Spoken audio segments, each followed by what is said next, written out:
est ensemble pour 2 heures d'actualité en direct. Voici les grands titres de ce mardi 14 avril. Tout d'abord, la Russie qui va livrer des missiles à l'Iran. Première retombée concrète du dégel des relations avec Téhéran. L'embargo sur les armes a été levé par Moscou. L'Iran exige désormais une levée immédiate de toutes les sanctions à son encontre. Et Israël, de son côté, a développé une nouvelle génération de drones, des drones de combat capables précisément de contrer ce redoutable système antimissile S-300. Insertion au cœur de cette industrie aéronautique dans un instant. Nous parlerons également ce matin de cette nouvelle bavure policière aux États-Unis. Un homme noir a été une nouvelle fois abattu par un policier blanc. Alors bavure ou crime raciste, l'affaire secoue en tout cas le pays.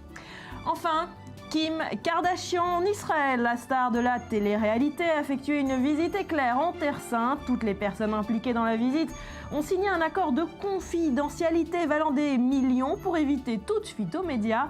Mais nous avons des images, ce sera en fin d'édition.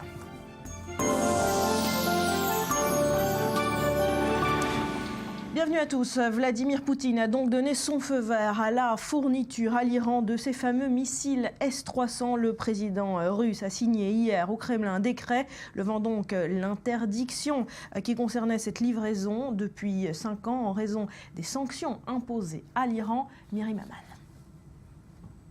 La Russie pourrait donc reprendre sa vente de missiles S-300 à l'Iran. Décision annoncée par Vladimir Poutine et réaffirmée par son chef de la diplomatie. Nous sommes convaincus que désormais, la nécessité d'un embargo volontaire de la Russie a disparu. Cette annonce fait vivement réagir Israël qui craint pour sa sécurité. Washington se dit également préoccupé par cette décision. Les États-Unis ont déjà fait connaître leurs objections à cette vente et le secrétaire d'État John Kerry a eu une nouvelle fois l'occasion d'exprimer ses préoccupations dans une récente conversation avec son homologue russe Lavrov. Je suis évidemment pas en mesure de spéculer sur le processus de prise de décision dans laquelle la Russie est engagée en ce moment, mais je pense que la Russie comprend que les États-Unis prennent très au sérieux la sécurité de leurs alliés dans la région. Des critiques balayées par Moscou. Je voudrais souligner le fait que le missile S-300 est une arme exclusivement de défense. Il n'est pas fait pour attaquer et il ne va pas menacer la sécurité d'un quelconque pays dans la région, ce qui inclut notamment Israël. La livraison de S-300 à l'Iran a été interdite en 2010 par l'ancien président russe Dimitri Medvedev en application de l'embargo imposé par l'ONU à Téhéran sanctionnant son programme nucléaire. Mais les Russes estiment à présent que le contexte a changé avec la reprise des négociations entre l'Iran et les grandes puissances. Bonjour Olivier Rafovitch, merci d'être en ligne avec nous ce matin. Vous êtes spécialiste en affaires militaires, ex-porte-parole de Tsahal. Alors on l'a vu, les États-Unis et Israël se sont empressés de s'opposer à cette vente d'armes. Est-ce que vous pouvez confirmer que ce système de défense S-300 permettrait en effet à l'Iran d'intercepter tout missile venu attaquer ses centrales nucléaires?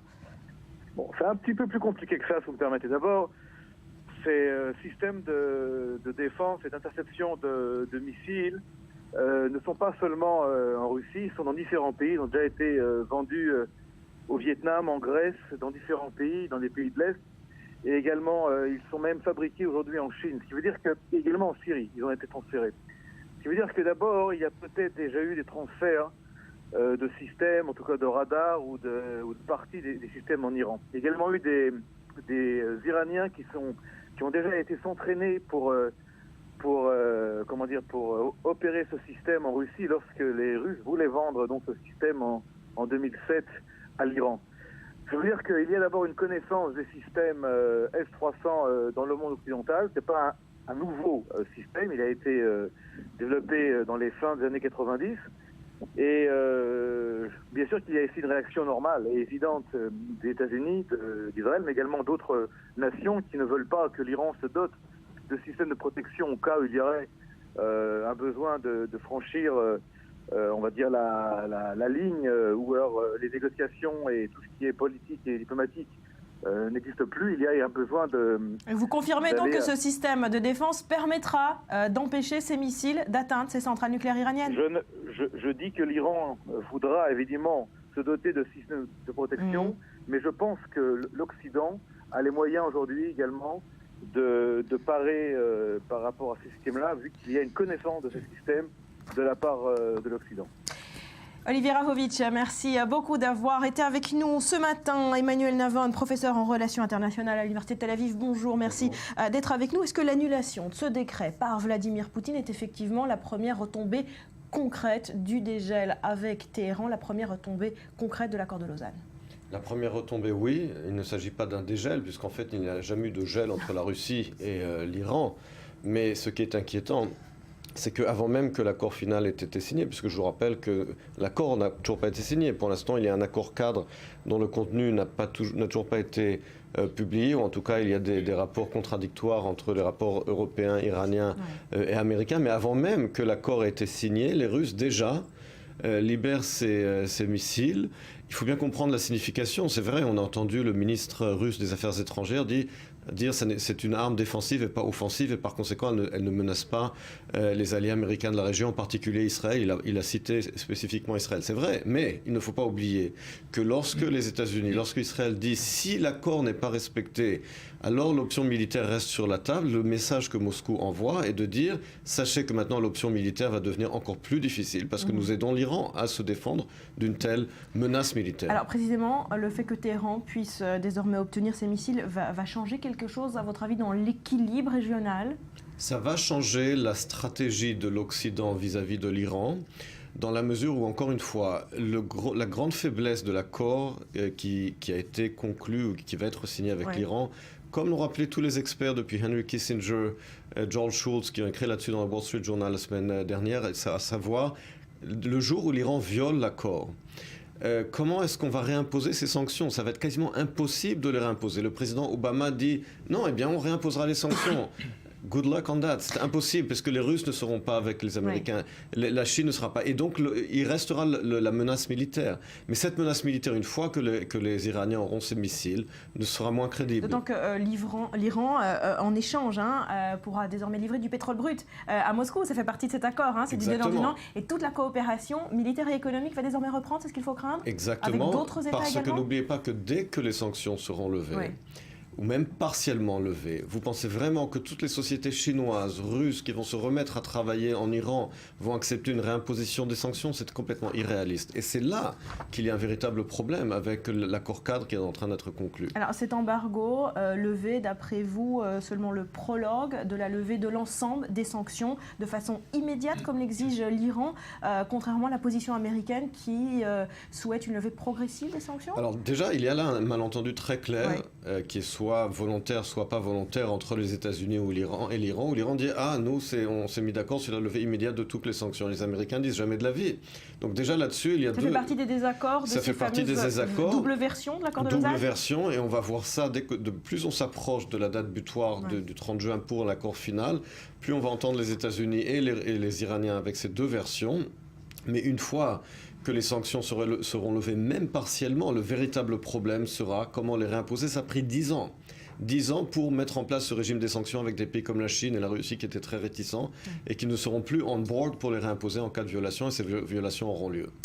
En tout état de cause, je vous le disais en titre, Israël de son côté a donc développé une nouvelle génération de drones, des drones de combat capables de contrer précisément ce redoutable système de défense antimissile S-300, insertion au cœur de cette industrie aéronautique avec Maxime Perez. Bienvenue dans les hangars de l'industrie aéronautique israélienne. C'est ici que la société IAI a installé la ligne de production du Harop. Plus qu'un drone d'attaque, un drone kamikaze. Sa mission, rôder au-dessus d'une zone de combat ou d'opération pour mieux repérer des cibles et les neutraliser. Notre système permet d'activer cet appareil depuis un lanceur. Nous l'utilisons comme un appareil qui permet de collecter des renseignements au sol et, si besoin, de le projeter sur des cibles. Israël s'intéresse à la génération des drones kamikazes depuis la fin des années 80. Des années de recherche et de développement ont permis aux ingénieurs d'IAI de concevoir une arme polyvalente et moins coûteuse que l'utilisation combinée d'un drone d'observation et d'un chasseur ou d'un hélicoptère de l'armée de l'air pour détruire une cible. Nous offrons à nos clients une solution abordable financièrement qui permet de recueillir des informations à travers une tête chercheuse électro-optique et qui est aussi une arme de précision à part entière. 3 pays ont déjà acquis plusieurs exemplaires du drone Harop. L'Inde, la Turquie et même l'Allemagne qui l'aurait déjà employé en Afghanistan. Quant à l'armée de l'air israélienne, elle souhaite utiliser ces drones de combat pour contrer le redoutable système antimissile S-300 de fabrication russe, convoité par l'Iran pour protéger ses centrales nucléaires. Précisément, le Harop est un avion de longue portée, capable de voler à près de 1000 km de sa base. Le Patriot et tous les systèmes antiaériens appartiennent à une autre catégorie de munitions. Le système Harop est conçu pour neutraliser des cibles terrestres et à ce titre, les lanceurs de roquettes sont tout à fait à sa portée.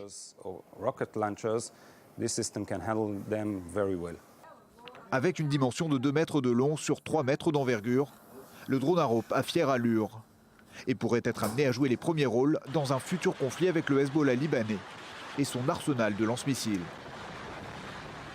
Et on continue de décrypter l'actu de ce mardi avec les grands titres à la une de la presse arabe et israélienne ce matin. Cyril, à la une de la presse israélienne, ces fameuses livraisons de S-300. Et c'est l'effet domino pour le Israël Hayom en première page, comme si l'accord sur le nucléaire iranien conclu par Obama ne suffisait pas, ironise le journal. Vladimir Poutine va maintenant livrer aux ayatollahs un système de défense antimissile qui rendra un peu plus difficile une frappe préventive contre les installations nucléaires iraniennes. Alors dans la même veine, nos confrères du Maariv titrent ce matin en une, l'effet Lausanne. Le journal de centre-droite de rappeler que la vente avait été conclue en 2007, mais qu'elle n'avait pas été honorée par Moscou en raison des pressions occidentales. Alors à présent, le verrou a sauté. Hier, Vladimir Poutine a signé un décret qui lève cette interdiction, si bien que plus aucun obstacle ne pourra donc empêcher la fourniture de ces missiles perfectionnés à Téhéran. Pour Alex Fishman du Yediot Ahronot, le Kremlin vient d'infliger aux États-Unis et à ses alliés un camouflet retentissant même, car la vente va se faire alors que l'accord final entre Téhéran et les 5+1 n'a pas encore été signé et que les sanctions ne sont toujours pas levées. Alors le S-300, vous l'avez dit, c'est le nom de ce système qui inquiète Israël, écrit le Yediot Ahronot, et même si, comme le souligne le Haaretz, une opération contre les sites nucléaires iraniens ne semble pas envisageable à ce stade, Jérusalem redoute toutefois que ces batteries antiaériennes tombent entre de mauvaises mains, celles du Hezbollah ou encore du régime syrien de Bachar el-Assad. D'autant, Barbara, que selon des sources du renseignement israélien qui sont citées ce matin par le Times of Israel, eh bien le régime de Mollah aurait, ces dernières semaines, intensifié son soutien militaire au Hezbollah libanais. Téhéran serait, selon le journal, en train de surarmer la milice chiite dans le cadre de ses préparatifs pour une nouvelle confrontation avec Israël. Et voilà pour ce dossier, toujours à la une de la presse ce matin également. Autre chose, la presse israélienne qui annonce la mort de l'écrivain allemand Günter Grass sans franchement lui rendre hommage. Ah oui, absolument, mort de l'écrivain Günter Grass, voilà le titre le plus laconique qu'ait pu trouver ce matin le Israël Hayom, le tabloïd israélien qui rappelle néanmoins que le prix Nobel, auteur du Tambour, avait été décrété persona non grata en Israël en 2011.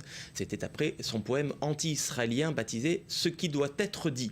Cliché noir et blanc, pipeau bec, Günter Grass fait également la une du supplément culture du Haaretz, le Galeria. Günter Grass, c'était la voix de la nation, écrit le journal, la conscience morale d'une Allemagne post-nazie, mais au soir de sa vie, il a suscité la polémique en révélant son passé d'ancien SS. Et dans les colonnes du même journal, l'écrivain israélien Aaron Appelfeld lui rend néanmoins hommage.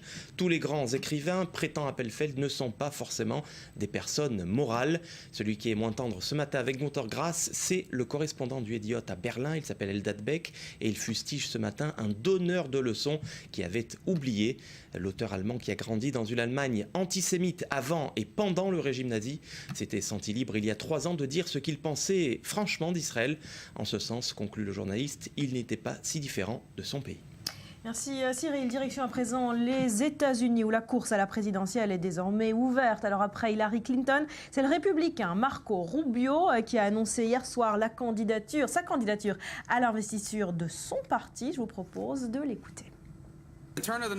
Au XIXe siècle, une génération d'Américains a exploité la puissance de l'ère industrielle et a transformé ce pays en la première économie mondiale.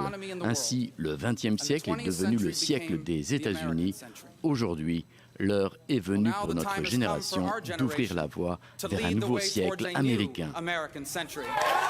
Emmanuel, un mot de Marco Rubio, c'est le pendant républicain de Barack Obama. Il incarne une minorité, il fait partie de cette nouvelle génération de politiques américains.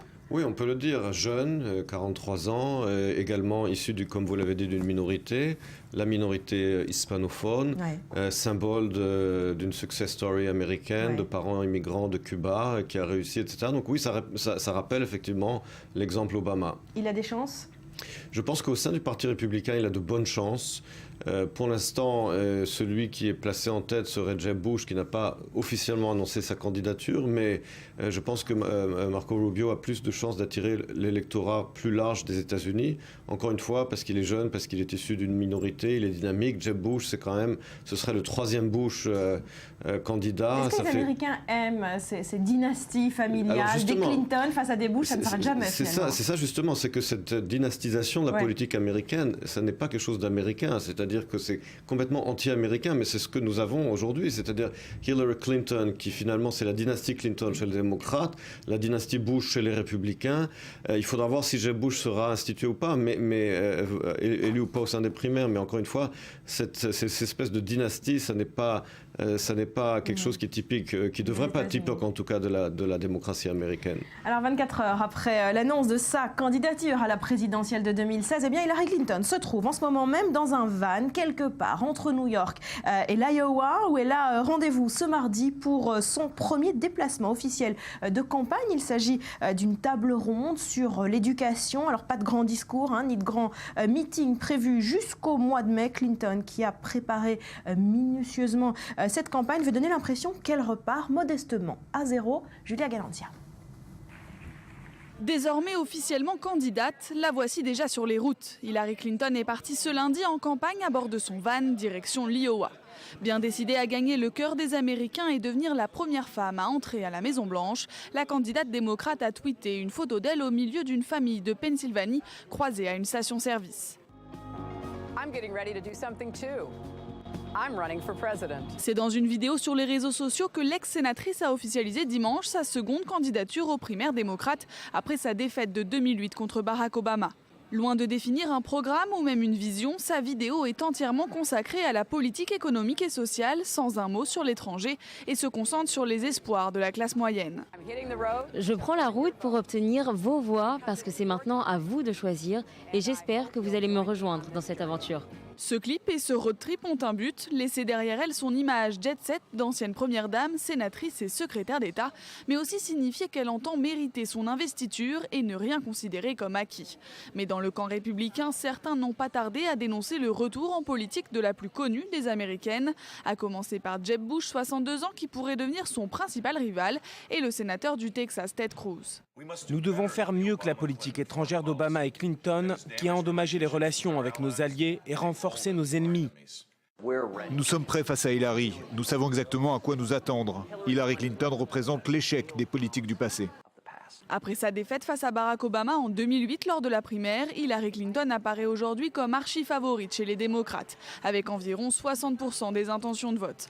Elle a maintenant un seul objectif, devenir la première femme présidente des États-Unis le 8 novembre 2016. Dror, est-ce qu'à Jérusalem, on se réjouit de cette candidature ? Vous savez, le 18 mars, au lendemain des élections présidentielles, pour Benjamin Netanyahou, il y avait une bonne et une mauvaise nouvelle.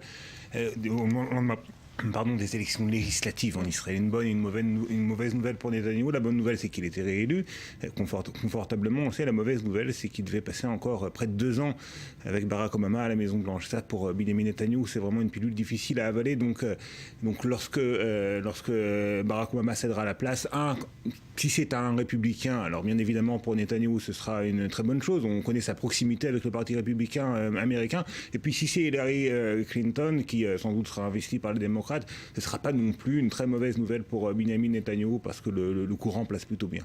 Alors quelques mots sur son positionnement, sa politique étrangère face à Israël. Elle était secrétaire d'État, il faut le rappeler. On sait quoi de sa vision du Proche-Orient ? Écoutez, elle est entourée de juifs américains et même d'israélo-américains, notamment Chaim Saban, le milliardaire. Et Chaim Saban a dit d'elle que sur le plan intérieur, Hillary Clinton était une libérale américaine, libérale au sens américain du terme, donc plutôt une femme de gauche, mais que sur le plan international, eh bien, elle avait des positions position dure, elle avait une position ferme en matière de politique internationale, et ça s'exprime effectivement dans les dossiers moyen-orientaux. Elle est sans doute plus ferme que Barack Obama et John Kerry sur le dossier du nucléaire iranien. Elle a rendu responsable Yasser Arafat de l'échec des négociations de paix de Camp David en 2000, à l'époque négociations de paix sous l'égide de son mari Bill Clinton, entre Ehud Barak, le Premier ministre israélien, et Yasser Arafat. Elle a dit très clairement que si ces négociations avaient échoué, eh bien c'était de la faute de Yasser Arafat. Et puis l'exemple le plus récent peut-être, c'est ce qui s'est passé l'été dernier, l'opération Bordure protectrice menée par Israël contre le Hamas dans la bande de Gaza. Elle a pris fait et cause à cette époque pour Israël, en disant qu'Israël avait tout à fait le droit de se défendre comme il l'a fait, et que ce que l'on savait de ce qui se passait dans la bande de Gaza, eh bien passait par le filtre du Hamas, et que l'on voyait ce que le Hamas voulait bien nous montrer. Ça, c'est un discours bien évidemment qui fait plaisir aux oreilles israéliennes. Et Benjamin Netanyahou peut donc être rassuré ? Pas complètement non plus, parce que sur le dossier israélo-palestinien, Hillary Clinton reste une démocrate américaine. Elle considère qu'effectivement Israël doit faire des concessions majeures, qu'un État palestinien est indispensable pour contrer ce qu'elle considère être la menace démographique, que sur le long terme, sans accord de paix, Israël aura du mal à survivre. Un gel total des constructions des implantations également. Hein. Elle est contre. Mais ces critiques, elles sont formulées en coulisses. Peut-être qu'elle n'a pas vraiment confiance en Benjamin Netanyahou, mais elle le formule d'une manière beaucoup plus discrète que Barack Obama et John Kerry. Pourtant, ils ont des relations assez tumultueuses. Hein. Ils ne sont pas franchement sur la même longueur d'onde, en tout cas quand elle était secrétaire d'État et qu'elle était déjà face à Benjamin Netanyahou. C'est vrai, mais quand elle était secrétaire d'État, elle était beaucoup moins active dans le dossier israélo-palestinien que n'a été son successeur John Kerry. Et encore une fois, les critiques contre Benjamin Netanyahou, elle en formule, mais elle en formule en petit comité. Donc, si Hillary Clinton succède à Barack Obama, ça se passera mieux entre la présidente américaine et le Premier ministre israélien. C'est incontestable. Précisément, Emmanuel Navon, à Jérusalem, on attend avec une impatience à peine voilée, vous l'avez dit, Dror, la fin du mandat de Barack Obama. Pour Jérusalem, pour Benjamin Netanyahou, il vaut mieux une Hillary Clinton ou de toute façon un républicain ? Vous savez, sur le dossier d'Israël et du Proche-Orient, c'est sûr que un Marco Rubio à la Maison-Blanche, ce serait une divine surprise pour Israël. Mais Hillary Clinton n'est pas Barack Obama, et les différences sont très significatives. Entre autres, et ça, l'aile gauche du Parti démocrate lui rappelle aujourd'hui, je vous rappelle que Hillary Clinton a voté en faveur de la guerre en Irak en 2003, que sur tous les dossiers internationaux, elle était à droite de Barack Obama. Elle a critiqué sur le fait qu'il n'a pas armé les rebelles non islamistes en Syrie contre Bachar al-Assad, que l'Amérique n'a pas armé également les Ukrainiens contre les Russes, etc. Ses positions sont plus fermes. Si elle est élue, elle pourra à ce point se détacher de son prédécesseur et ne pas marquer la continuité ? Oui, bien sûr. Elle a été effectivement le secrétaire d'État de Barack Obama pendant 4 ans, mais elle, comme je l'ai dit, elle a des positions qui sont différentes des siennes.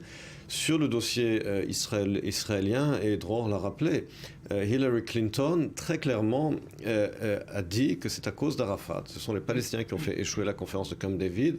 Elle était aux premières loges en tant qu'épouse du président américain à l'époque. Elle sait exactement ce qui s'est passé. Elle sait également qu'en tant que secrétaire d'État, elle a tenté de reprendre également les négociations entre Israël et les Palestiniens. Et que là, c'est Mahmoud Abbas qui a mis son veto pendant 4 ans et il a refusé de rencontrer Netanyahou. Donc, contrairement à Obama qui est arrivé au pouvoir avec ce narratif J Street, n'est-ce pas, qui consistait à dire c'était sur Israël uniquement qu'il faut faire pression. Elle connaît l'histoire du Proche-Orient beaucoup mieux qu'Obama, et elle n'a pas les mêmes préjugés qu'avait Obama quand il est arrivé au pouvoir et qu'il continue, semble-t-il, d'avoir. Personnellement, elle a une dent contre Benjamin Netanyahou ? Je ne pense pas. Je pense, encore une fois, je ne connais pas leur relation personnelle. Mais il n'y a pas, à mon sens, pas du tout cette animosité qui existe. On ne peut pas le nier entre Obama et Netanyahou. Encore une fois, elle ne vient pas avec le même background idéologique que celui de Barack Obama, et par conséquent, il n'y a pas cette animosité personnelle. Alors, on le rappelle, vous êtes spécialiste également de la politique américaine. Alors, on sent de manière générale, pour parler de cette campagne, une Hillary Clinton extrêmement bien préparée, peut-être préparée depuis 2008, depuis qu'elle a perdu dans les primaires face à Barack Obama. Elle travaille cette fois une image de simplicité, de modestie. On l'a vu dans le sujet, très à l'écoute de l'Américain ordinaire, comme elle dit. Est-ce que c'est une stratégie qui va payer ? Oui, enfin très modeste. N'oubliez pas qu'avec son mari, il pense lever $1 milliard pour sa campagne primaire. Donc, mais elle combat cette image. Oui, elle se déplace en minivan et non pas en avion privé. Absolument. Mais elle a également déclaré, ça lui est sorti un peu de la bouche sans qu'elle fasse attention, elle n'a jamais conduit sa propre voiture depuis 1996. Elle est rentrée la première fois qu'elle est rentrée dans une mansion officielle, c'est quand son mari est devenu gouverneur de l'Arkansas, c'est en 1979. Elle a toujours vécu depuis 1979 en tant que femme officielle. Donc elle essaie de se donner maintenant effectivement l'image d'une femme modeste qu'elle n'est pas, mais je pense que stratégiquement elle a raison, puisqu'effectivement ce qui intéresse l'électorat c'est essentiellement les questions internes, l'emploi, vraiment les questions intérieures, pas les questions étrangères. Voilà. Et elle pas était un mot de politique étrangère dans son film. Comme elle était secrétaire d'État, alors elle est identifiée effectivement, ce qui est aussi un plus avec les questions internationales, mais c'est pas ça qui intéresse. En 2008 également, qu'elle a payé peut-être. Mais c'est pas ça qui intéresse l'électorat. En 2008, elle a eu la malchance bien entendu d'avoir en face d'elle la star de Barack Obama. Cette fois-ci, on ne voit pas effectivement l'équivalent émerger en face d'elle. Dror, pour finir, un mot de politique israélienne. L'info du jour à retenir, c'est une rencontre secrète. D'après nos confrères, en tout cas de la première chaîne de télévision israélienne, et la journaliste Ayal Hasson, Benjamin Netanyahou et le chef de l'opposition Yitzhak Herzog se seraient rencontrés secrètement entre quatre yeux. Cette rencontre a été démentie de part et d'autre par les porte-paroles. Il semblerait que les porte-paroles eux-mêmes des deux principaux, de Netanyahou et de Herzog, aient été tenus dans le secret. Est-ce que Benjamin Netanyahou considère qu'il faut qu'un gouvernement d'union nationale soit établi après cette période de négociation sur la formation d'une future coalition gouvernementale?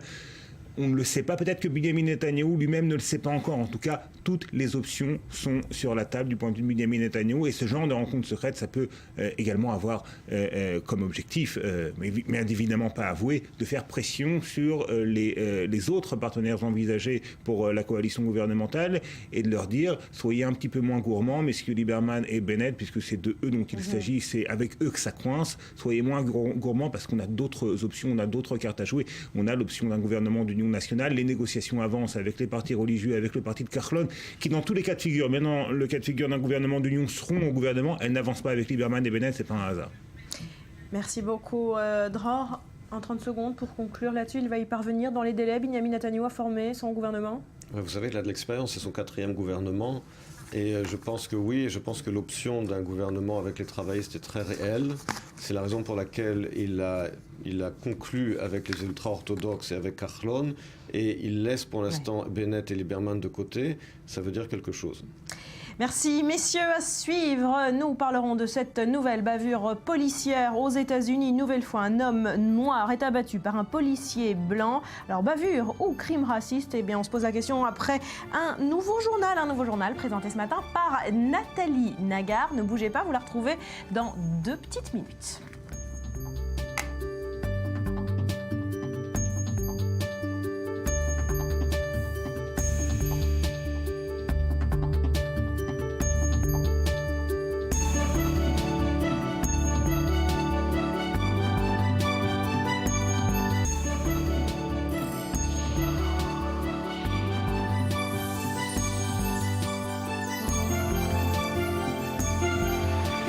Merci d'être avec nous sur le plateau du Morning. Bienvenue si vous nous rejoignez dans l'actu de ce mardi. Ce suspect noir tué par un policier blanc aux États-Unis. C'est un scénario qui semble se répéter. Nouvelle bavure policière ou crime raciste.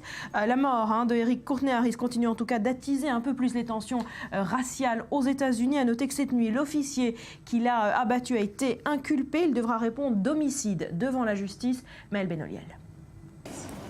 Mike Brown à Ferguson, Eric Garner à New York, Walter Scott à North Charleston et aujourd'hui Eric Harris à Tulsa. Les jours passent et se ressemblent aux États-Unis après une énième bavure policière. Le 2 avril dernier, Eric Harris succombe à un tir mortel d'un officier de police de réserve, Robert Bates. La scène, filmée par la police de l'Oklahoma, montre l'interpellation d'Eric Harris après avoir été pris en flagrant délit, tentant de vendre une arme à des policiers sous couverture. Non armé, l'homme parvient à prendre la fuite, s'engage alors une course-poursuite. Alors qu'un policier parvient à rattraper le suspect, Robert Bates, 73 ans, annonce qu'il va faire usage de son taser, mais sort alors son arme de service.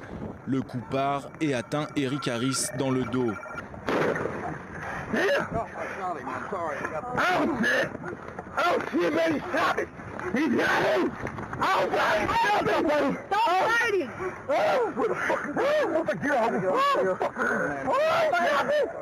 Le suspect blessé est violemment maintenu au sol par 3 policiers quand il se plaint de ne plus arriver à respirer. Cette bavure policière entre un membre des forces de l'ordre blanc et un suspect noir est pourtant passée inaperçue avant la publication de cette vidéo ce dimanche. En attendant la suite de l'enquête, le policier bénévole a été suspendu. Cette nouvelle bévue de la police américaine intervient dans un contexte tendu. Il y a quelques jours seulement, une autre vidéo, filmée cette fois par un amateur, était publiée. Dans cette dernière, un policier abattait un suspect noir, Walter Scott, de 8 balles dans le dos. Une affaire qui là aussi aurait pu tomber dans l'oubli sans la publication de la vidéo. Un scénario qui semble donc se répéter ces derniers temps aux États-Unis. Alors effectivement, l'enquête devra déterminer s'il s'agit d'une bavure ou d'un crime raciste, mais comme on vient de le voir, ces scénarios se répètent à une allure effrénée aux États-Unis. Pourquoi ? Oui, on ne peut pas nier le fait qu'il y a une répétition de ce scénario, que l'Amérique finalement ne s'est jamais libérée de ces vieux démons, de ces tensions ethniques qui existent toujours, bien que nous soyons aujourd'hui au XXIe siècle. Et il y a là un véritable problème sur la façon dont la police souvent a le doigt lâche sur la gâchette. Et il n'y a pas de hasard apparemment. Donc il y a là quelque chose d'assez inquiétant. Mais je pense également que du point de vue du leadership américain, là, vous savez, quand Barack Obama n'a pas parlé cette fois-ci de random victims, c'est-à-dire de victimes au hasard, contrairement aux victimes de l'hypercacher à Paris. À l'époque, il avait dit des random, n'est-ce pas ?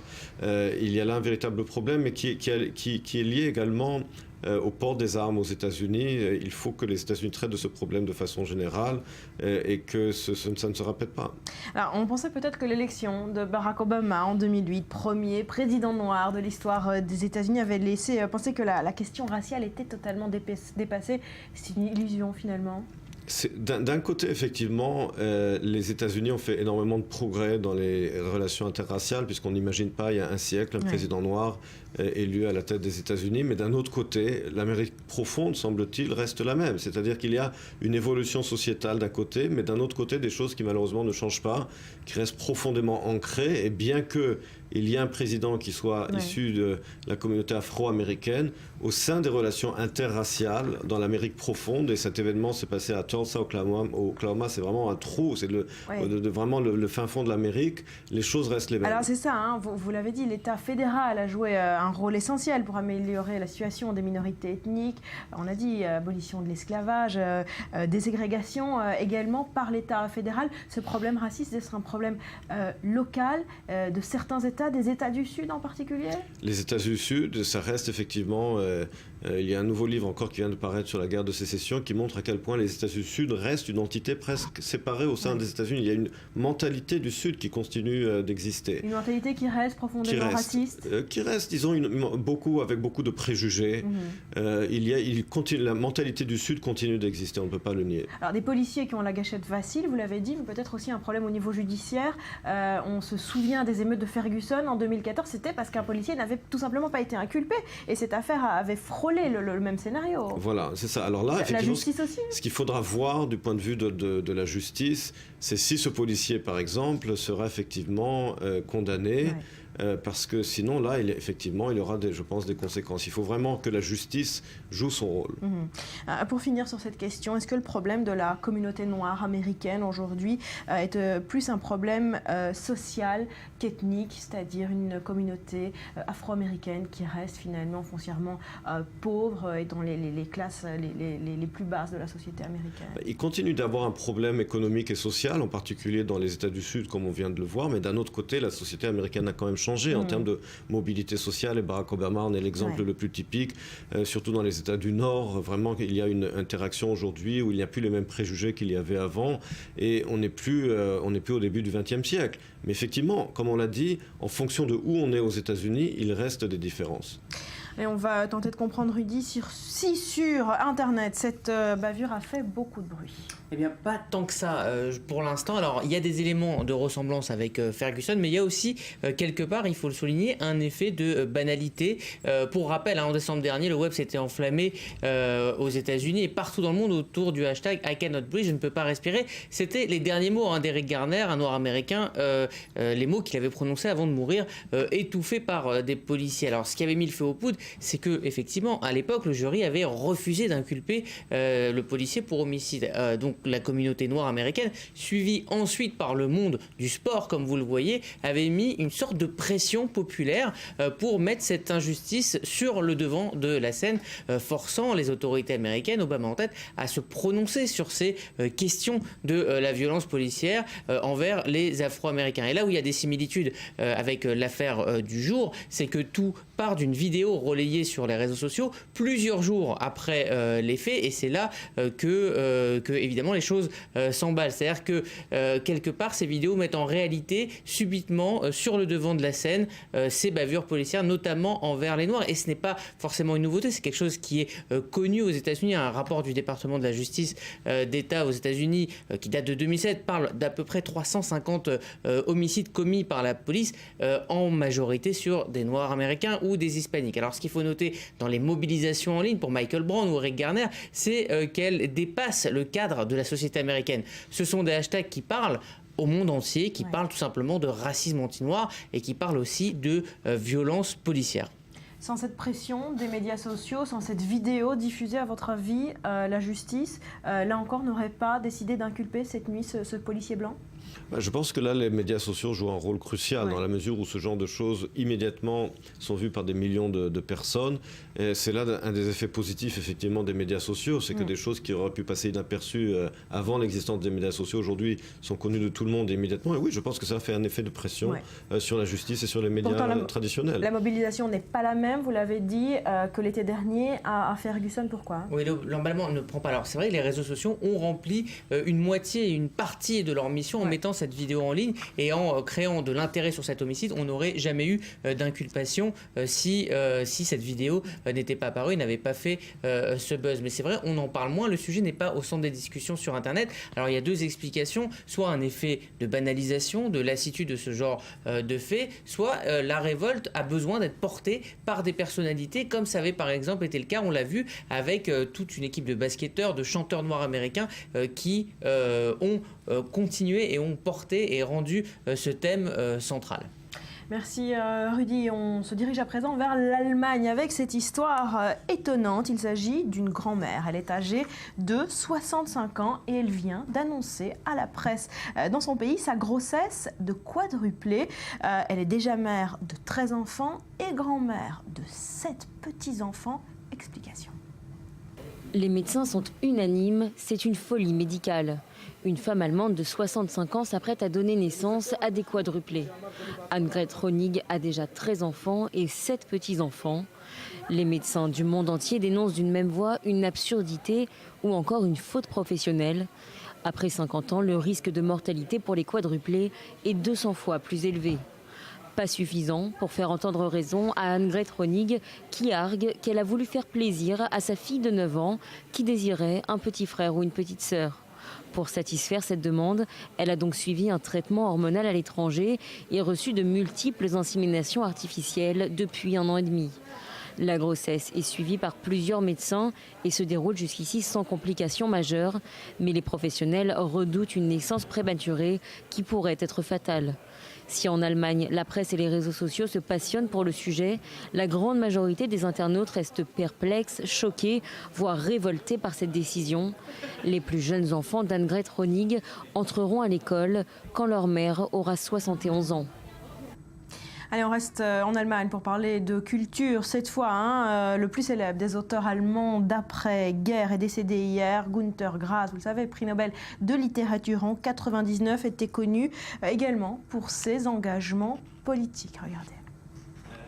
Un prix Nobel est mort ce lundi. C'est la littérature qui a emmené cet enfant de commerçant allemand au panthéon des plumes contemporaines allemandes.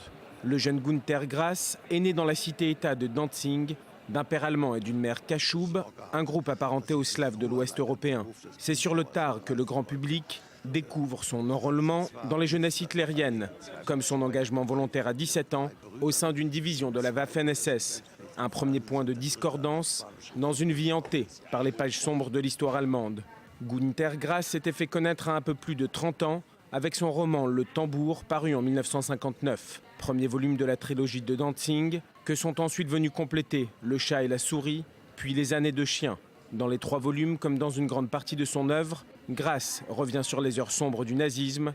Il explore la monstruosité de l'histoire et ce qu'il nommait la banalité du mal. La technique littéraire est complexe et toujours la même, enchevêtrement des temporalités, interpénétration des récits et des perspectives narratives. Se rencontrent dans ces histoires le merveilleux et le réalisme, le fantasme et le souvenir, ou le quotidien et l'hallucination. Ces romans lui valurent un succès planétaire pour le faire devenir l'un des rares classiques contemporains vivants, un monument de la littérature moderne qui refusait les moyens modernes d'écriture. Je me sens un peu comme un dinosaure, j'écris encore à la main. Puis je retranscris sur ma vieille machine à écrire Olivetti. Pas d'ordinateur dans mon processus d'écriture, je n'ai même pas de téléphone. Un certain refus de la simplicité pour écrire des livres réputés profus et difficiles, procédant par strates et par couches multiples. Proche de la pensée de James Joyce et de William Faulkner, Günter Grass juxtapose les formes d'art et d'écriture, articles, comptes rendus ou poèmes, et c'est sous la forme d'un poème que le prix Nobel allemand, habitué des prises de position radicales, crée la polémique en 2012. Il publie un plaidoyer pour l'Iran, dans lequel il accuse Israël, ni plus ni moins, de menacer la paix mondiale. Un texte intitulé « Ce qui doit être dit », des vers qui valurent à l'auteur d'être violemment accusé d'antisémitisme. Une énième polémique dans une vie longue et faite de longs combats. Le grand écrivain s'était déjà fait remarquer au lendemain des attentats du 11 septembre, après avoir déclaré que la réaction américaine orchestrait beaucoup de tapage pour 3000 blancs tués. Des controverses que ses admirateurs mettent sur le compte de la provocation, celle d'un homme dont le rôle était de sonder l'âme humaine, puis écrire. L'influence de Günter Grass sur la littérature mondiale reste quoi qu'il en soit considérable. L'écrivain est reconnu par ses pairs comme l'un des plus grands romanciers allemands du XXe siècle. Emmanuel, son passé nazi l'a hanté toute sa vie, ne l'a jamais quitté? Surtout dans la mesure où Günter Grass s'est toujours posé comme donneur de leçons, comme moralisateur, et quand son passé nazi a été révélé, cela l'a mis dans une position effectivement délicate. Ses prises de position, comme l'a rappelé votre reportage ces dernières années, après les attentats du 11 septembre, qu'est-ce que c'est que 3000 blancs tués, comme si c'était un événement sans importance, et puis effectivement ses positions, ses prises de position contre Israël. Il est resté antisémite toute sa vie? Il est resté allemand. Et cela signifie qu'il y a une relation très complexe au peuple juif. L'un des livres qui le révèle ces dernières années, du journaliste américano-allemand Tovia Tenenbaum, un récit qu'elle a écrit après une visite d'1 an en Allemagne, Allein unter Deutschen, où en français, j'ai dormi dans la chambre de Hitler, où il montre que finalement, l'antisémitisme est devenu tellement tabou en Allemagne qu'il est transféré vers une critique très très acerbe d'Israël. Et c'était typique chez Günter Grass. Tenir des propos antisémites pour quelqu'un qui était dans les Waffen-SS, c'est quelque chose qui était hors de question. Mais critiquer Israël et accuser Israël de tous les dangers du monde, plus que l'Iran, ça c'est politiquement correct, mais ça relève du même fantasme vis-à-vis des Juifs. Est-ce que Günter Grass s'est enseigné dans les universités israéliennes? Sa littérature l'est, c'est-à-dire qu'on ne peut pas nier le fait que c'est une littérature de très grande qualité. Mais en tant qu'individu, comme beaucoup d'écrivains, on peut à la fois être très talentueux et avoir des positions complètement irrationnelles. Merci beaucoup Emmanuel Lavoine d'avoir été avec nous ce matin. Merci Rudy. À suivre après un nouveau journal, Israël marquera ce jeudi la journée de la Shoah. Et à cette occasion, les rescapés des camps racontent chaque année l'indicible, un devoir de mémoire respecté par tout un peuple. Témoignage exceptionnel après un nouveau journal, un juif obligé de s'engager dans les jeunesses nazies. Restez avec nous.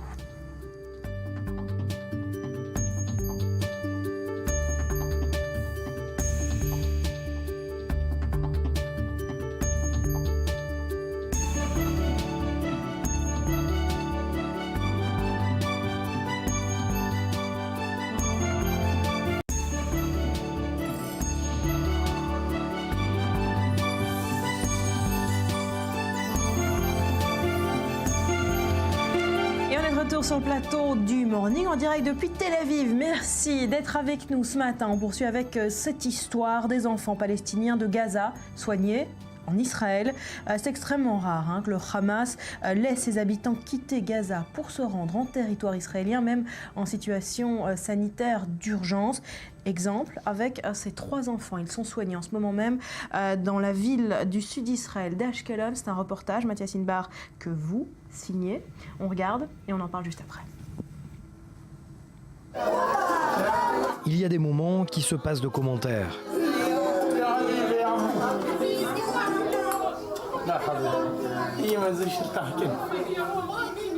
Cette maman vit à Gaza, c'est la première fois qu'elle revoit son fils depuis 3 semaines, depuis son accident de la route. Le Hamas l'empêchait de se rendre en Israël pour lui rendre visite.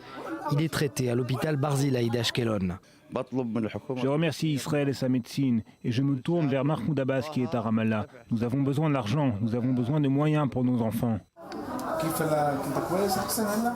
Témoin des retrouvailles, le directeur de l'hôpital tient à parler aux parents de l'enfant.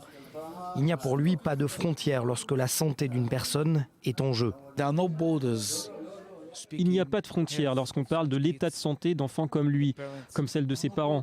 Peu importe qu'il soit un ami ou un ennemi. Je ne pense pas qu'il soit mes ennemis, mais je ne suis pas naïf non plus. Je sais qu'il reste encore beaucoup de problèmes. Pas de frontières pour ce directeur, mais le Hamas, lui, a ses propres critères de sélection. J'ai supplié pendant 4 jours le Hamas et les docteurs de me laisser aller en Israël. Et puis le jeudi, ils m'ont enfin laissé partir, mais c'était trop tard. Ils m'ont tué mon petit-fils. Je dis ça suffit. Je le dis aux dirigeants du Hamas, je le dis à Ismaël Haniyeh. Quelques centimètres nous séparent, une seule barrière nous sépare. La guerre doit se terminer, les missiles doivent cesser, ça suffit, ça suffit. L'hôpital Barzilai a été la cible cet été de dizaines de missiles tirés depuis la bande de Gaza. Situation paradoxale s'il en est, le chef de ce service pédiatrique se rappelle d'avoir soigné récemment la fille dans des cadres des jeunes du Hamas. Je me souviens qu'un vendredi à midi, la fille d'un des cadres des jeunes du Hamas est arrivée ici dans un état critique. Nous l'avons immédiatement traitée.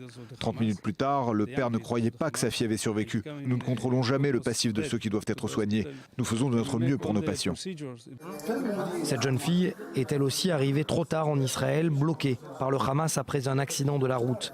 Elle a finalement dû être amputée d'une jambe. Son oncle est présent 24 heures sur 24 à ses côtés. Il veut également lancer un message aux dirigeants israéliens. Demandez à vos dirigeants de nous traiter comme ces médecins le font. Ici, nous sommes bien traités. Ici, nous n'avons aucun problème.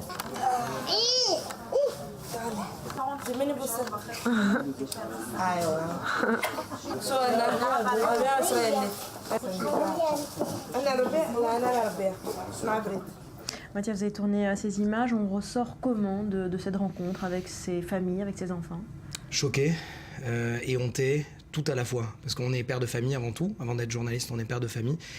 Des images particulièrement dures de voir ces enfants-là, de savoir que lorsqu'on a un père de famille et qu'on a un enfant qui est en mauvais état de santé, on veut qu'il soit soigné immédiatement. Et ce qui m'a le plus marqué, c'est ce grand-père. Malheureusement, le temps qui nous est imparti dans ce sujet-là ne peut pas nous permettre d'en parler des heures. Cette interview, elle a duré 15 minutes. C'est la première fois que je m'adresse à quelqu'un où je lui demande sa réaction et on a parlé pendant 15 minutes. Pourquoi ? Parce qu'il me décrit tout le processus. Il va voir l'hôpital Shiba parce qu'il habite à Sajaya, donc il se rend à Gazaville. Il va voir l'hôpital Shiba, le professeur de pédiatrie. Il lui demande « agis vite parce que mon fils n'a jamais eu de migraine ». Ça dure 1 jour, 2 jours, 3 jours, 4 jours. Et pendant ces 4 jours, il crie, il hurle face à ce professeur-là qui lui dit « je ne peux pas te donner, le Hamas ne me donne pas l'accord ». Une fois qu'il lui donne l'accord, et c'est pour ça qu'il dit « ils m'ont tué mon petit-fils parce que cet enfant est aujourd'hui dans un état végétatif ». L'accord de quitter la bande de Gaza ? L'accord de quitter la bande de Gaza, et c'est le Hamas, oui. Et il raconte ça, qui lui jette à la figure le laisser-passer, qui lui dit de toute façon, ton fils est un légume, oui. Il ne retrouvera plus ses moyens. Donc c'est ça qui choque, et en même temps, bien évidemment, on sait combien c'est particulièrement difficile. Il le dit, il y a quelques centimètres qui nous séparent de la bande de Gaza d'Israël, mais en même temps, vous savez très bien le contexte géopolitique complexe. Alors précisément, quel est le système de ce permis de passage attribué ou non à ces familles dans le besoin, et à quel point le Hamas, comme vous le dites, interfère? De manière très triviale, au petit bonheur la chance. Tout simplement en fonction de la tête du client, en fonction de la bonne volonté du Hamas, en fonction aussi des critères, et il ne faut pas l'oublier non plus, qu'il y a des critères imposés par l'armée israélienne et par le gouvernement israélien. Par exemple, les parents de moins de 30 ans sont très difficilement autorisés à traverser la frontière. Ceux dont le frère ou un membre très proche de la famille fait partie de l'aile militaire du Hamas ne peuvent pas traverser la frontière. Ce sont les critères de sélection pour Israël. Côté de Gaza, tout celui qui fait partie justement de l'aile militaire n'est pas autorisé. Pourquoi? Parce qu'ils ont peur d'être servis comme monnaie d'échange pour des éventuels renseignements. C'est pour ça d'ailleurs que l'histoire fait complètement est ahurissante de ce cadre des jeunes du Hamas qui traverse la frontière et qui va amener sa fille d'une balle perdue tirée par des gens du Hamas. Et ce professeur Chaim Bibi me raconte d'ailleurs que ses grands-parents que vous voyez dans le film et qui s'adressent ouvertement aux caméras, qui parlent aux infirmières, et bien là, quand ils ont vu ce cadre du Hamas arriver, ils sont tous devenus des statues. Tout le monde s'est arrêté de parler en voyant ce cadre-là parce qu'ils ont dit mais que va-t-il advenir de nous lorsqu'on rentrera dans Gaza? Dans la bande de Gaza. Très concrètement, Mathias, combien d'enfants sont soignés en Israël, dans les hôpitaux israéliens, d'enfants palestiniens? 6 au quotidien, en tout cas pour Ashkelon, plus d'une dizaine à l'hôpital de Shiba et Rambam également. Plus, par contre, ce sont très rarement des enfants de Gaza, mais plus du côté des enfants de Syrie ou du Liban. Vous me parlez pour finir d'un envers du décor de cette histoire effectivement poignante. Oui, c'est la question que je me pose. Est-ce que c'est vraiment, est-ce que ces sourires-là que je reçois, est-ce que ces réactions-là sont vraies, sont pas contre nature parce qu'il y a une caméra? Et la plupart des réponses que j'ai eues, et lorsque je leur ai posé les questions une fois que la caméra n'était plus là, j'ai eu exactement les mêmes réponses en off que lorsque la caméra a été allumée. Donc je peux et j'espère croire en tout cas en la bonne foi de tous les acteurs que j'ai rencontrés, les acteurs de ce reportage, qu'ils soient palestiniens ou israéliens. Cyril, on ne peut être que d'accord finalement avec cette décision israélienne de soigner ces enfants de Gaza. Oui, je crois que comme le dit très bien le professeur dans le reportage, la médecine n'a pas de frontières. C'est d'abord tous les médecins, lorsqu'ils exercent, avant d'exercer, prêtent le serment d'Hippocrate, et je crois qu'ils sont tenus de le faire. Et Israël est une démocratie, Israël est un pays libre. Je crois que c'est tout à l'honneur d'Israël de soigner ces enfants-là. Une dernière remarque très rapidement. Allez-y. L'un des professeurs, l'un des cadres de cet hôpital est professeur du département chirurgie, de trauma-chirurgie, et son fils a été blessé grièvement par un missile. Le matin même, l'après-midi, il était en train de soigner un enfant palestinien. Toute la complexité de la région et toute la réalité dont vient de parler Cyril, c'est-à-dire qu'avant tout, ils sont médecins, ils doivent soigner quelle que soit l'origine et le passif, surtout le passif de ces enfants-là. De ces enfants. Merci beaucoup Mathias de nous avoir rapporté cette histoire. On parle d'autre chose. À présent, Israël marquera ce jeudi la journée de la Shoah, l'occasion chaque année de rappeler que dans le pays, trop de survivants vivent dans une situation précaire, mais également dans la détresse émotionnelle. Le récit de Shahar Peled avec Léa Volbert. C'est une urgence. Nous ajouterons 1 milliard de shekels, car ils sont en train de mourir. Un an après l'application d'un plan de crise nationale par le gouvernement israélien, un tiers des rescapés de la Shoah vivent toujours en dessous du seuil de pauvreté. Ils doivent patienter pendant des mois pour recevoir un soutien financier. Rien n'a changé, je n'ai reçu aucune aide. Pour autant que je sache, aucun survivant n'a reçu d'aide. Rien n'a été fait pour les cas particuliers, pour aider ceux qui ne remplissent pas les critères. Il y a de nombreux rescapés dont les revenus ne permettent pas de vivre dignement. D'après un rapport publié récemment par la Fondation pour le bien-être des rescapés de la Shoah, le plan gouvernemental n'a pas réussi à extraire de la pauvreté plusieurs dizaines de milliers de survivants. On dénote même une détérioration au cours de l'année passée. En effet, de plus en plus de rescapés peinent à acheter des médicaments ou de la nourriture. Sur 189 000 rescapés vivant en Israël, on compte 45 000 pauvres. 27% d'entre eux ont déclaré avoir renoncé au chauffage l'hiver dernier. Un tiers vivent seuls et ne bénéficient d'aucune assistance. Leur moyenne d'âge est de 83 ans. La nuit, je m'assois et je regarde la télévision. Je m'assois, je réfléchis et je pleure. C'est vrai, c'est tout ce que je fais.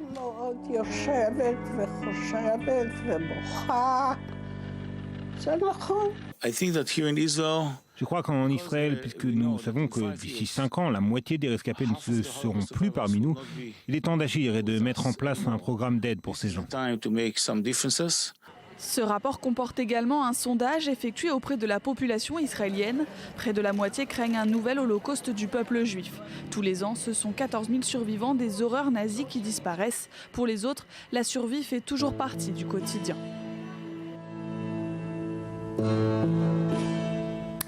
Voilà, et à l'occasion de la journée de la Shoah, eh bien, les rescapés des camps racontent chaque année l'indicible, un devoir de mémoire respecté par tout un peuple. Cyril, vous nous rapportez ce matin l'histoire particulière de Shlomo Perl, un rescapé de la Shoah pas comme les autres, puisqu'il est juif évidemment, mais également nazi. C'est une histoire incroyable, digne des plus grands scénarios hollywoodiens. Salomon dit Sally Perel. Il est né le 29 avril 1925 dans une famille juive à Peine. C'est une localité proche de Brunswick, en Basse-Saxe, en Allemagne. Et novembre 1938, évidemment, à la veille de sa bar mitzvah, la nuit de cristal éclate. Sa famille fuit l'Allemagne pour s'établir en Pologne, à Lodz. Mais le 1er septembre 1939, évidemment, la Pologne est envahie par les armées d'Hitler. Les parents de Sally décident alors de l'envoyer, lui et son frère Isaac, vers l'Est. Salomon est ensuite séparé de son frère. Les soviétiques viennent d'envahir l'Est de la Pologne et Salomon se retrouve dans un orphelinat dans la petite ville de Grodno. Alors durant son séjour à l'orphelinat, il apprend le russe, il se plie à la propagande soviétique et il intègre les jeunesses soviétiques, il devient un jeune komsomol et le 22 juin 1941, Barbara, les Allemands attaquent l'Union soviétique. L'orphelinat est bombardé et dans la fuite générale, Sally se retrouve isolé, il est capturé, il échappe à la sélection effectuée par les Allemands en se faisant passer pour un Volksdeutsche, c'est-à-dire un Allemand de souche, prisonnier des communistes à l'orphelinat de Grodno. On écoute sa version des faits. Il m'a demandé « Tu es juif ?» Je lui ai répondu « Non, je ne suis pas juif, je suis allemand. » Il était heureux d'avoir trouvé un jeune Allemand. Il m'a demandé mon nom et moi, bêtement, je lui ai immédiatement donné mon vrai nom, Perel. Je me suis dit, que fais-tu Shlomo? Quelle erreur tu viens de commettre? La chance que j'ai eue, c'est qu'il a mal entendu et qu'il m'a demandé de répéter. Alors je lui ai dit, je m'appelle Periel, ça me semblait sonner plus chrétien. Il a demandé quel était mon prénom, je lui ai dit spontanément Yosef. Et c'est ainsi qu'est née ma nouvelle identité. Voilà, nouvelle identité, Shlomo Perl qui devient Yosef Periel. Il parle allemand, évidemment, il parle le polonais, il parle le russe, puisqu'il a grandi donc dans cet orphelinat. Il devient interprète, donc naturellement, dans l'unité de la Wehrmacht qui vient de le capturer. Après avoir fait preuve, tenez-vous bien, de ses talents dans l'interrogatoire d'un prisonnier pas comme les autres, puisqu'il s'agissait du fils de Staline. Alors, usurper son identité ? Il le fait ? Il le fait, c'est un peu moins facile de cacher son corps évidemment. Alors pour cacher le fait qu'il est circoncis, eh bien Sally va mettre au point toute une série de subterfuges pour échapper au regard de ses collègues. Il ne prend jamais la douche par exemple aux mêmes horaires. Ouais. Et puis lorsque sa petite amie Leni, qui fait partie des jeunesses hitlériennes, l'invite à avoir une relation sexuelle, eh bien il repousse ses avances poliment jusqu'au moment où l'un de ses supérieurs, un nazi, et qui est à la fois homosexuel, va découvrir sa circoncision lorsqu'il va tenter de le violer. Mais les deux hommes, mais cet officier nazi va garder le secret. Les deux hommes vont devenir amis, va même être protégé par celui qui aurait voulu être son bourreau, jusqu'à ce que ce fameux Robert en question soit tué dans les combats contre les soviétiques. Histoire rocambolesque, on l'a entendu parler hébreu. Il vit en Israël ? Alors oui, à la fin de la guerre en 1945, lors des derniers combats, il se rend aux troupes soviétiques. C'est là qu'il retrouve sa véritable identité, celle de Shlomo Perl, et puis il retrouve Isaac, également son frère, qui était caché lui également, et ils décident de partir tous les deux pour la Palestine mandataire. En 1948, Shlomo Perl va combattre dans les rangs de la Haganah pour l'indépendance du jeune État hébreu, et c'est quelques années plus tard qu'il va rédiger ses mémoires qui seront ensuite adaptés à l'écran dans les années 90. Souvenez-vous, c'était le film Europa dont on voit ici la bande-annonce. Aujourd'hui, Shlomo Perl vit en Israël et il allumera d'ailleurs demain un flambeau à la mémoire des victimes victimes de la Shoah lors d'une des nombreuses cérémonies qui se dérouleront en Israël. Et aujourd'hui, il passe son temps entre les écoles d'Israël et du monde entier pour raconter son histoire. Voilà donc une histoire incroyable parmi tant d'autres qui seront racontées ces jours-ci en Israël dans le cadre de la journée de commémoration de la Shoah. Les témoignages à l'honneur cette année encore, ça démarre demain soir et ce sera tout au long de la journée de jeudi, cette journée de la Shoah. Merci Cyril. Tout autre chose, et sans transition, c'est le cas de le dire, on parlera après un nouveau journal de l'info à ne pas manquer ces jours-ci en Israël. Les Kardashians sont dans le pays.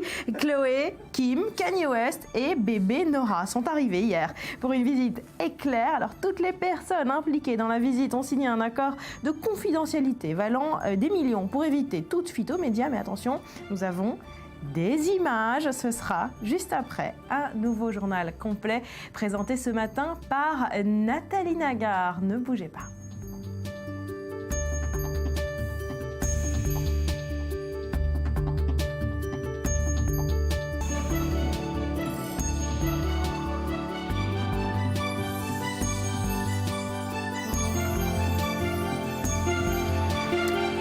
Sur le plateau du Morning, merci d'être avec nous. On continue de décrypter l'actu de ce mardi Betsabé avec vos clics du jour et on démarre évidemment par l'affaire Jean-Marie Le Pen. Et oui, le fondateur et président d'honneur, vous le savez, du FN a finalement accédé à la demande de sa fille, présidente du parti, donc de se retirer en annonçant hier qu'il ne serait pas candidat aux élections régionales de la fin de l'année.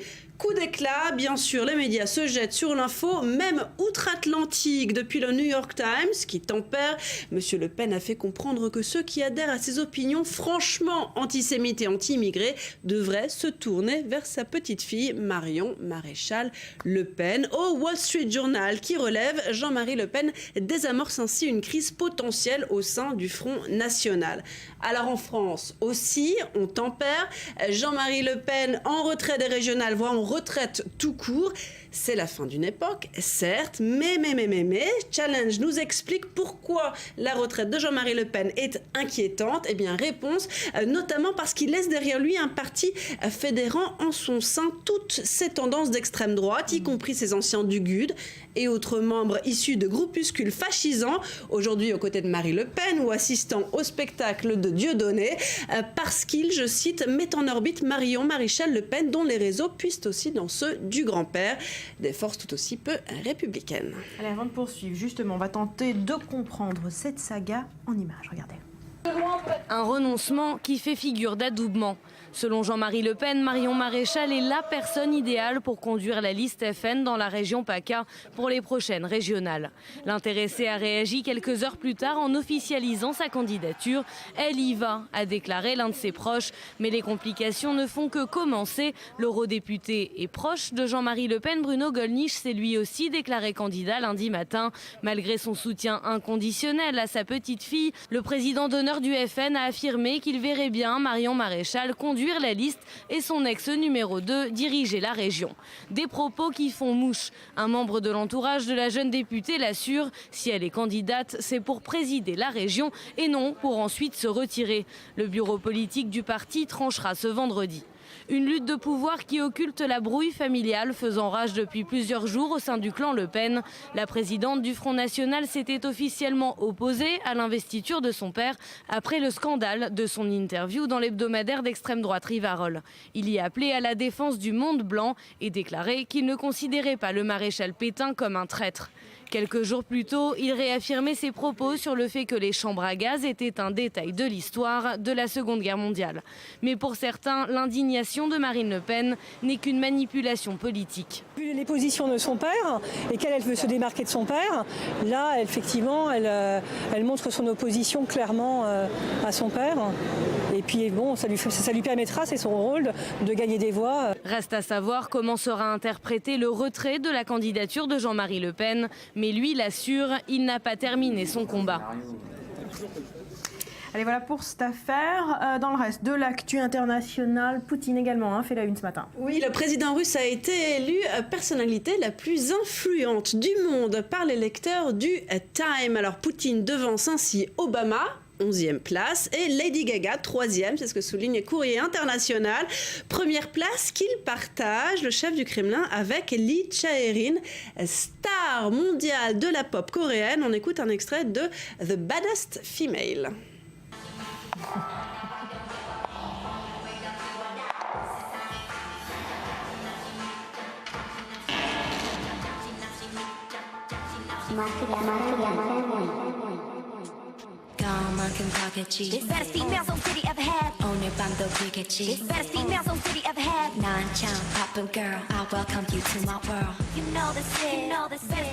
Voilà donc voilà, côte à côte donc The Baddest Female et The Baddest Male finalement, et d'ailleurs ça inspire. Je dois avouer que je la connais pas. Mais voilà, mais c'est pour ça qu'on vous a donné un petit extrait, messieurs dames. Vous avez une idée maintenant de cette personnalité apparemment très influente, Vous êtes plus star de la jeune pop que coréenne. Pas forcément, mais Non. C'est ce qu'on appelle une chanteuse de K-pop, c'est ça, c'est la Voilà, pop exactement. coréenne, et c'est vrai que c'est un phénomène. C'est un phénomène, ça Mais je la marche. connaissais pas non plus. Et en tout cas, ce côte à côte, eh bien, il inspire les médias russes. Et oui, il ferait bien de chanter ensemble, ironise même un expert politique russe interrogé par la Gazeta, qui demande néanmoins de tels résultats traduisent-ils une image positive de la Russie, puisque la Russie n'a pas vraiment besoin qu'on en rajoute pour son image. Tout à fait.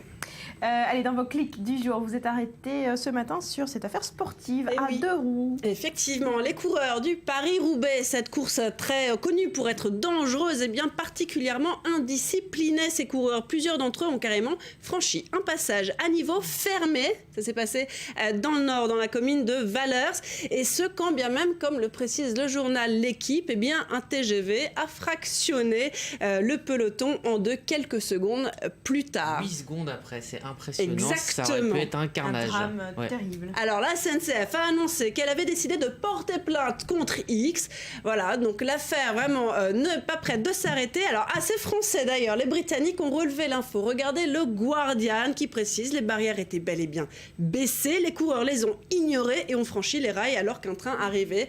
Les Britanniques qui ont peine à le croire. Les Français qui se justifient ainsi. Pourquoi ils ont traversé ces barrières? Eh ben, le peloton était trop près quand les barrières ont commencé à se refermer. Comprenez, finalement, il s'agissait de la sécurité des joueurs. C'est faux, parce que même quand les barrières se sont vraiment refermées, là, il y en a encore une petite dizaine qui est passée, mais cela dit, à la décharge des Français, le peloton est international, et il y a sûrement des Anglais dans le peloton aussi. Ah, sans doute. De vrais petits voyous, en tout cas, voilà.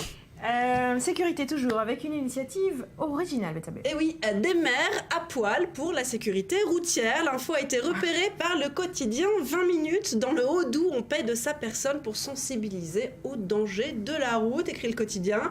Alors après que la commune a décidé en effet de faire passer la vitesse à 30 km/h, eh bien le maire et les conseillers municipaux de Touillon et Loutelet se sont déshabillés devant l'objectif pour sensibiliser leurs administrés. Ils sont 250 à la sécurité routière. Alors en guise de cache-sexe, des panneaux routiers indiquant une vitesse maximum de 30 km/h. Ça vous inspire quoi? Ça va surtout faire des accidents. Si vous avez votre mère qui est comme ça avec un panneau à moitié nu, ça fait un peu bizarre quand même. Peut-être. Faudra pas les mettre sur les routes. On termine par cette news santé dont on a parlé déjà dans le morning. Ça fait la une partout. Voilà, une grossesse particulière qui fait parler les journaux. Il s'agit donc d'une Allemande de 65 ans, mère déjà de 13 enfants, et qui voulait faire plaisir à sa petite fille de 9 ans, qui a recouru à l'insémination artificielle, qui s'est retrouvée à nouveau enceinte et qui attend des quadruplés. Je peux vous dire que plus d'un médecin, obstétricien et autres gynécos se sont émus de cette annonce, comme le professeur Israël Nissant, qui a été interrogé par Le Point. Ceux qui ont pratiqué cette insémination ne sont pas des médecins, ce sont des affairistes, des prestataires de services. Je crois que l'un des grands défauts de l'être humain est l'avidité. On veut faire le plus d'argent possible, le plus rapidement possible. Voilà le coup de gueule d'un médecin. Une affaire qui fait débat. Merci beaucoup, Bethabé, vous restez avec nous. On parle à présent d'un sujet que vous adorez. Les Kardashians. Non, ça c'est vous. Non, que vous adorez. Merci. faut Alors, on en vient à cette info incontournable. Les sœurs Kardashian sont arrivées en Israël hier pour une visite éclair. Tout a été gardé extrêmement secret. On a réussi à avoir quelques images. Regardez. C'est au complet que la famille Kardashian est arrivée en Terre Sainte. Kanye West, le mari de Kim, pour les rares qui ne les connaissent pas encore, est aussi du voyage. Un voyage pour baptiser leur fille, une cérémonie qui aura lieu dans l'enceinte de la cathédrale arménienne pour le plus grand bonheur de l'archevêque. Un baptême va avoir lieu. La fille de Kim Kardashian va être baptisée et devenir officiellement chrétienne et membre de l'église arménienne. Je suis heureux qu'elle ait fait les gros titres à propos du génocide arménien pendant sa visite en Arménie et j'espère qu'elle en fera de même ici.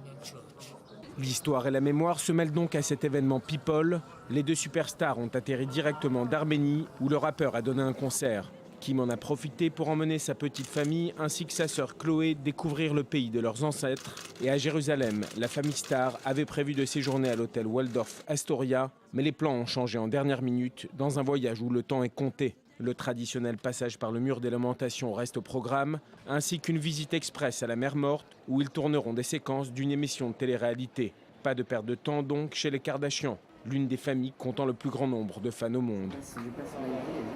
Alors, on l'aura compris, ils sont en Israël notamment pour faire un baptême à la petite Nora. Selon le culte arménien, voilà. Absolument. Alors, on l'a vu dans le reportage, avant l'étape Israël, les Kardashian étaient en Arménie. Coup de com' exceptionnel pour l'Arménie via les sœurs Kardashian. Vous avez décrypté ce phénomène. Oui, c'est assez inattendu. Alors habituellement, Kim Kardashian, c'est ça, hein, on va voir. Et encore, j'ai choisi la photo la plus soft, hein, cette photo qui avait cassé Internet, où Kim Kardashian, c'est encore ça.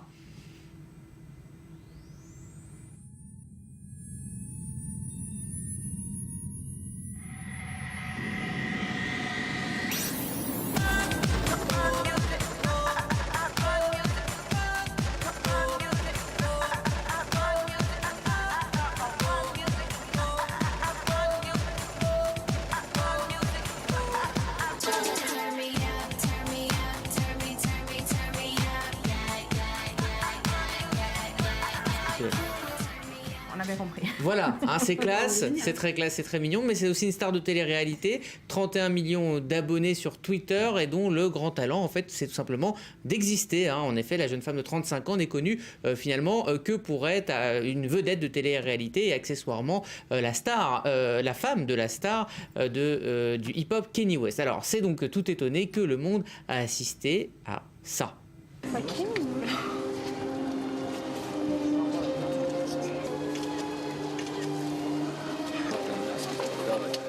Voilà.